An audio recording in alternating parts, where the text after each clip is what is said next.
Hello ब्रून, आज की इस वीडियो में मैं क्लास 12th हिंदी का वेरी वेरी मोस्ट इंपॉर्टेंट, अगर आपको हिंदी में 100 लाना है तो ये आपको पहले 10 नंबर क्लियर करना पड़ेगा। तो आज के इस वीडियो में आपको वेरी वेरी मोस्ट इंपॉर्टेंट लेकर आ गया हूँ बहुविकल्पी। तो आपको ध्यान देना है और एग्जाम में यही आएगा, इसके अलावा कहीं से नहीं आएगा। देख लो, बोर्ड एग्जाम 2023 स्पेशल है। एग्जाम में 101% यही चांसेस है, 100 में 100 लाना है, तो इसको लास्ट तक देखना है। देखिएगा, जो इंपॉर्टेंट है उसको लिखा हूँ, बकवास बिल्कुल भी नहीं है। अगर इसको पढ़ लेते हो ना तो मैं कह रहा हूँ फोड़ के आओगे, करके आओगे 100%।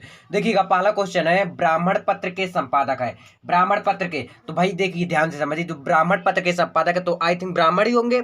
लेकिन ब्राह्मण में होंगे तो उनका नाम भी अब तो थोड़ा याद कर लो। देखिए, बालकृष्ण भट्ट है क्या, प्रताप नारायण मिश्र या किशोरीलाल गोस्वामी या राधा चरण गोस्वामी? कौन है? प्रताप नारायण मिश्र जी हैं। कौन है? प्रताप नारायण मिश्र जी हैं। ठीक है जी। अगला है, आनंद कादम्बिनी के संपादक थे। आनंद कादम्बिनी के संपादक थे, कौन थे? आनंद कादम्बिनी के संपादक, जल्दी बताइएगा आप लोग भी कौन थे। देखिए, पंडित प्रताप नारायण मिश्र, बालकृष्ण भट्ट, बद्री नारायण चौधरी, ठाकुर जगमोहन। ऐसे विकल्प दिया रहेगा, 10 में 10 आपको लाना है। क्लियर? कौन है? बद्री नारायण चौधरी हैं। ठीक है ना? दूसरा क्लियर हो गया आनंद कादम्बिनी का। तीसरा देखिए, रानी केतकी, ये तो बहुत ही ज्यादा इंपॉर्टेंट है। रानी केतकी की कहानी के रचयिता किसके? रानी केतकी के कहानी के रचयिता कौन है? कौन है? सदर शुक्लाल, इंसा अल्लाह खां, लल्लूलाल, सदल मिश्र। कौन है जी? इंसा अल्लाह खां है। कौन है? इंसा अल्लाह खां। क्या भूलूं क्या याद करूं, क्या भूलूं क्या याद करूं, किस विधा की रचना है? ध्यान दीजिएगा, क्या भूलूं क्या याद करूं, किस विधा की रचना है? क्या संस्मरण का है, डायरी का, आत्मकथा, यात्रावृत्त? किसका है? आत्मकथा का है। किसका है? आत्मकथा। क्या है? क्या भूलूं क्या याद करूं, किस विधा की रचना है? आत्मकथा का। हिंदी का प्रथम मौलिक उपन्यास है। हिंदी का प्रथम मौलिक, यानी जो हिंदी है उसका पहला मौलिक उपन्यास क्या है? ध्यान दीजिएगा, हिंदी के पहला, ध्यान दीजिएगा, बहुत इंपॉर्टेंट ये भी है, पूछा गया है, ध्यान दीजिएगा एकदम। ठीक है ना? देखिए, क्या है हिंदी का पहला मौलिक उपन्यास? गबन है, तितली है, परीक्षा गुरु है कि कन्हैयालाल? तो क्या है? परीक्षा गुरु है। क्या है? परीक्षा गुरु। आवारा मसीहा के लेखक, ध्यान दीजिएगा, आवारा मसीहा के लेखक कौन है? लेखक आवारा मसीहा के लेखक है, मतलब इसमें से बताइए। यशपाल है, विष्णु प्रभाकर, अमृत राय, मोहन राकेश। तो बताइए कौन है? विष्णु प्रभाकर जी हैं। ठीक है जी। ठीक है। अगला है, रसज्ञ रंजन, निबंध संग्रह के रचनाकार। मैं दो इसमें दिया हूं विकल्प, ठीक है ना, क्योंकि यहाँ नीचे स्पेस नहीं था। तो ध्यान दीजिएगा, रसज्ञ रंजन, ध्यान दीजिए, क्या? रसज्ञ रंजन निबंध संग्रह के रचनाकार कौन है? तो भैया महावीर प्रसाद द्विवेदी जी हैं। कौन है? महावीर प्रसाद द्विवेदी। चलो नेक्स्ट क्वेश्चन, नेक्स्ट पेज में। नेक्स्ट पेज में देखिए, चिंतामणि के रचनाकार किसके? चिंतामणि के रचनाकार क्या कौन है? डॉक्टर नगेंद्र है, राजेंद्र यादव है कि रामचंद्र शुक्ल है, श्याम सुंदर दास? किस, क्या पूछा मैं? चिंतामणि। कौन है? रामचंद्र शुक्ल जी हैं। कौन है? रामचंद्र शुक्ल जी हैं। नेक्स्ट आपका, चिंतामणि के वही चीज है, मैं फिर से लिख लिया था। कौन है? रामचंद्र शुक्ल जी हैं। हिंदी प्रदीप के संपादक है किसके? हिंदी प्रदीप के कौन कौन? देखिए, हजारी प्रसाद, धर्मवीर, बालकृष्ण, वियोगी हरि। तो कौन है भैया?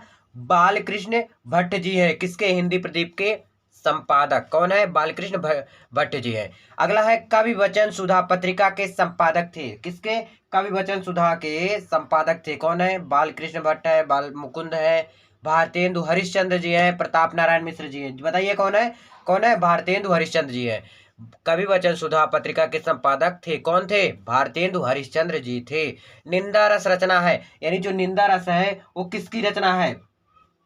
मोहन राकेश की, श्याम सुंदर की, हरिशंकर की या भारतेंदु हरिश्चंद्र जी की? तो किसके है? हरिशंकर परसाई जी की निंदा रस की रचना है। किसकी निंदा रस की रचना क्या है? हरिशंकर परसाई की। किसकी है? यानी कि हरिशंकर परसाई जी निंदा रस की रचना किए हुए हैं, है ना? अगला है, भाषा और आधुनिकता निबंध के रचनाकार। क्या रचनाकार कौन है? देखिएगा, नेक्स्ट है आपका क्या? भाषा और आधुनिकता निबंध के रचनाकार श्याम सुंदर दास, हरिशंकर परसाई, प्रोजी सुंदर रेड्डी, डॉक्टर संपूर्णानंद। कौन है? भाषा और आधुनिकता, जो कि आप लोग पढ़े होंगे, आपके लेसन में भी है। अगला है, प्रयोगवादी कविता के प्रतिनिधि कवि हैं। किसके? प्रयोगवादी। कौन कौन? देखिए, भूषण है, सुमित्रा नंदन पंत जी हैं या बिहारी है, अज्ञेय है। किसके? प्रयोगवादी। कौन है? अज्ञेय जी हैं। कौन है? अज्ञेय। देखिए, तार सप्तक का प्रकाशन वर्ष है। किसका? तार सप्तक का प्रकाशन वर्ष कितना है? बताइएगा आप लोग भी। सन 1951 है, कि 1857 है, सन 1957 है या 1943। तो कितना है तार सप्तक, किसके तार सप्तक का प्रकाशन वर्ष कितना है, 1943 है। चलिए क्वेश्चन 15 नेक्स्ट पेज में देखिए। क्वेश्चन नंबर 15 क्या है, साकेत महाकाव्य के रचनाकार है, यानी साकेत के रचनाकार कौन है, धर्मवीर भारती हैं, भवानी प्रसाद हैं, या मैथिली शरण गुप्त हैं, या गिरिजा कुमार। तो कौन है भैया, मैथिली शरण गुप्त जी क्या है, साकेत महाकाव्य के रचनाकार। रीति मुक्त काव्य धारा के कवि है, किसके, रीति मुक्त काव्य धारा के कवि है, ध्यान सुन लीजिए कौन है, घनानंद सेनापति बिहारी वृंद। कौन है, घनानंद जी हैं।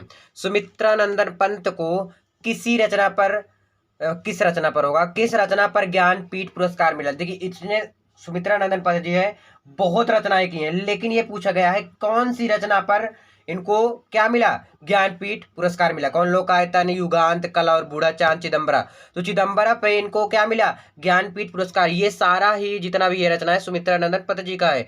अगला है कामायनी महाकाव्य में सर्गों की संख्या कितनी है, किसकी, कामायनी के। ध्यान दीजिएगा, तो आप लोग भी बताइएगा कमेंट करें कितना है, 9, 15, 12, 17। किसके, कामायनी महाकाव्य सर्गों की संख्या टोटल कितनी है, 15 है। नेक्स्ट आपका तीसरा सप्तक का प्रकाशन वर्ष है, यानी जो तीसरा तार सप्तक होता है उसका प्रकाशन वर्ष कितना है, सन 1959, 1954, 1951, 1957। कौन सा है, 1959 है। अगला है रामधारी सिंह दिनकर को ज्ञानपीठ पुरस्कार प्रदान किया गया, किसका, रामधारी सिंह दिनकर को। किस पे, कौन से ऐसा था कि किस पे उनको ज्ञानपीठ पुरस्कार मिला, किसका, कुरुक्षेत्र पर, या रश्मिरथी पर, या रश्मिरथी 2 बार लिख दिया मैं, उर्वशी पर। किस पे, उर्वशी पर रामधारी सिंह दिनकर को ज्ञानपीठ पुरस्कार मिला था। ठीक है, सो आई होप आपको समझ में जरूर आएगा। इस वीडियो में इतना ही, मिलते रहे वीडियो, अगर समझ आए तो लाइक कमेंट करके जरूर बताइएगा। धन्यवाद।